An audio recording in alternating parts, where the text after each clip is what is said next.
ಹೇ all, ಹೇಗಿದ್ದೀರಾ ಎಲ್ಲರೂ? Hope ನಿಮ್ಮ ಇವತ್ತಿನ ದಿನ ತುಂಬ ಚೆನ್ನಾಗಿದೆ ಅಂತ. ಆ್ಯಸ್ ಕ್ಯಾಪ್ಷನ್ ಸೇಸ್, ನಾವು ಪಾಂಡಿಚೇರಿಗೆ ಹೋಗ್ತಾ ಇದ್ದೀವಿ. ನಾವಿರೋ ಪ್ಲೇಸಿಂದ ಡೆಸ್ಟಿನೇಷನ್ ರೀಚ್ ಆಗೋಕ್ಕೆ 6 hours ಆಗುತ್ತೆ. ಸಿನ್ಸ್ ಮಗು ಜೊತೆ ರೋಡ್ ಟ್ರಿಪ್ ಆಗಿರೋದ್ರಿಂದ ತುಂಬಾ ಎಸೆನ್ಷಿಯಲ್ಸ್ ಕ್ಯಾರಿ ಮಾಡೋದಿತ್ತು. ಎಲ್ಲ ಪ್ಯಾಕ್ ಮಾಡಿಕೊಂಡು ನಮ್ಮ ಜರ್ನಿನ 5:30ಗೆ ಸ್ಟಾರ್ಟ್ ಮಾಡಿದ್ವಿ. ಹೋಗ್ತಾ ಹಾಗೆ ಎವ್ರಿ 2 hours ಬ್ರೇಕ್ಫಾಸ್ಟ್ಗೆ, ಕಾಫಿಗೆ ಅಂತ ಬ್ರೇಕ್ ತಗೊಂಡು ಹೊರಡ್ತಾ ಇದ್ದೀವಿ. ಹಳ್ಳಿಗಳ ಮೇಲೆ ಹೋಗಿದ್ರಿಂದ ತುಂಬಾ ಫ್ರೆಶ್ ಆ್ಯಂಡ್ ಕಾಮ್ ಆಗಿರೋ ವಾತಾವರಣ.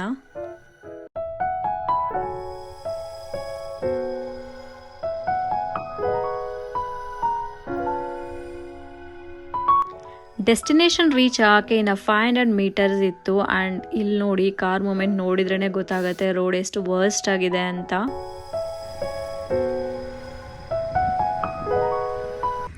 After 7 hours of journey finally we reached our destination. ನಾವು ಹೋಗಿದ್ದ ರೆಸಾರ್ಟು ಲೇಪಾಂಡಿ ಬೀಚ್ ರೆಸಾರ್ಟ್ ಅಂತ.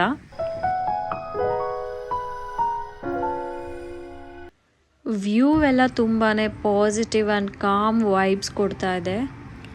ಚೆಕ್-ಇನ್ ಇದ್ದಿದ್ದು 2ಗೆ, ಬಟ್ ನಾವು 12ಗೆಲ್ಲ ರೀಚ್ ಆಗಿಬಿಟ್ಟಿದ್ವಿ. ಫಾರ್ಚುನೇಟ್ಲಿ ರೂಮ್ ಅವೈಲಬಿಲಿಟಿ ಇದ್ದಿದ್ದರಿಂದ ಬೇಗನೆ ಚೆಕ್-ಇನ್ ಆಯಿತು.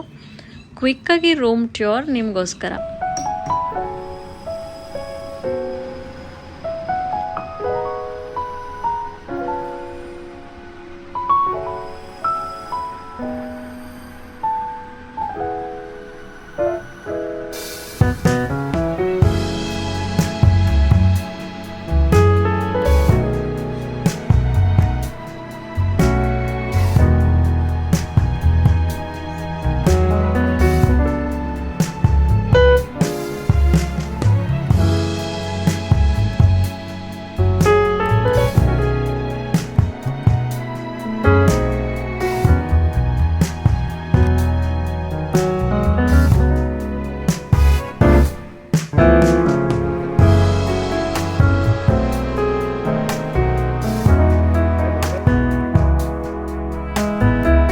ನಾವು ಬರ್ತಾ ನನ್ನ ಮಗಳಿಗೆ ಮಣ್ಣಲ್ಲಿ ಆಟ ಆಡುವಂತೆ ಅಂತ ಹೇಳ್ತಾ ಬಂದಿದ್ವಿ. ರೀಚ್ ಆಗಿದ ತಕ್ಷಣ ಅದೇ ಕೇಳಿದ್ಲು.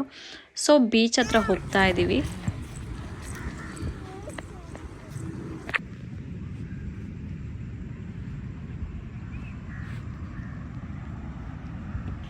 ಫಸ್ಟ್ ಟೈಮ್ ಅಷ್ಟೊಂದು ಮರಳು ಹಾಗೆ ಬೀಚಲ್ಲಿ ವಾಟರ್ ನೋಡ್ತಾ ತುಂಬಾ ಎಕ್ಸೈಟ್ ಆದ್ಲು.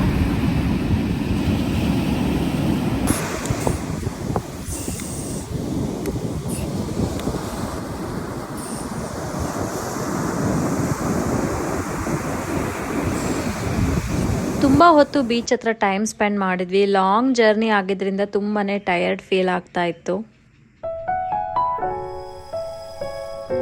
ಹೀಗಿತ್ತು ನಮ್ಮ day 1 in Pondicherry. That's it for today's vlog. Thanks for watching.